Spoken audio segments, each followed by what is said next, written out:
মুসলমানদের অ্যাকশন, ইসরায়েলের বিরুদ্ধে জিন্দাবাদ আন্দোলন, জিন্দাবাদ জিন্দাবাদ। তাওহীদি জনতা এই আমেরিকা, ইসরায়েল, ইহুদিবাদ মুসলমানদের চিরশত্রু দুশমন। তারা সারা পৃথিবী থেকে মুসলমানদের নাম নিশানা মুছে দিতে চায়। এই হামলা শুধু ইরানের উপর হয় নাই, বরং সারা পৃথিবীর সকল মুসলমানদের উপর হয়েছে।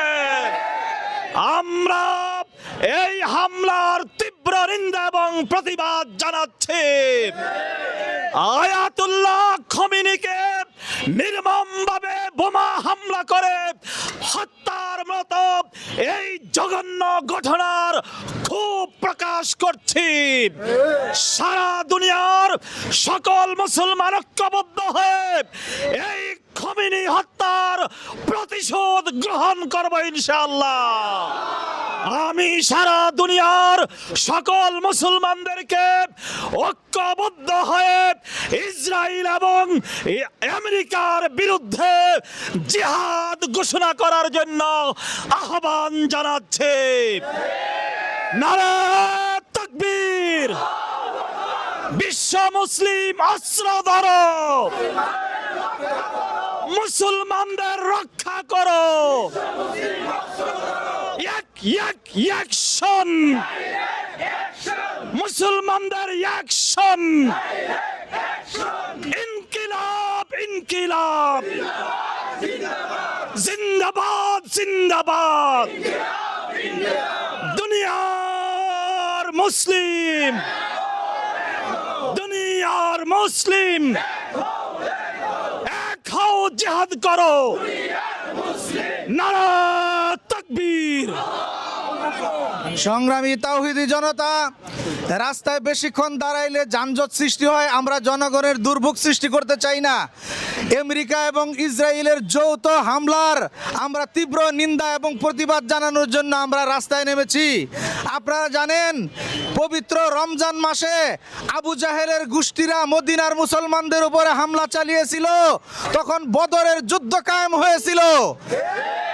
আবু জাহেলের প্রেতাত্মারা যেভাবে নির্মমভাবে পরাজয় বরণ করেছিল, ইনশাল্লাহ বিশ্ব মুসলিমের হাতে আমেরিকা এবং ইসরায়েলের নাম নিশানা মুছে যাবে।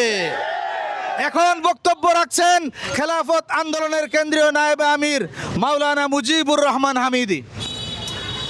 বিসমিল্লাহির রহমানির রহিম।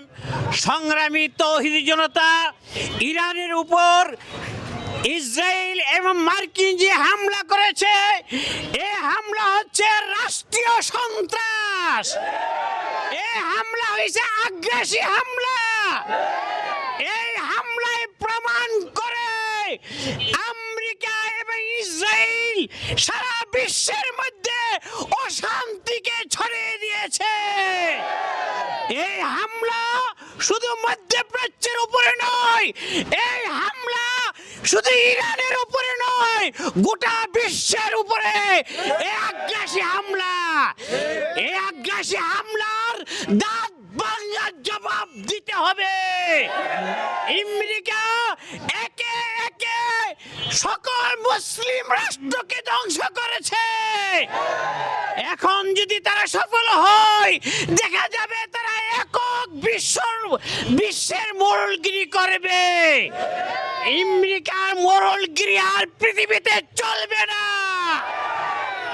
বিশ্ববাসী সোচ্চার হয়েছে, এই মোড়লগিরির দাঁত ভাঙা জবাব দিবে। আমরা প্রয়োজনে শাহাদত বরণ করব, ইহুদিদের কোন আগ্রাসনকে মেনে নিব না।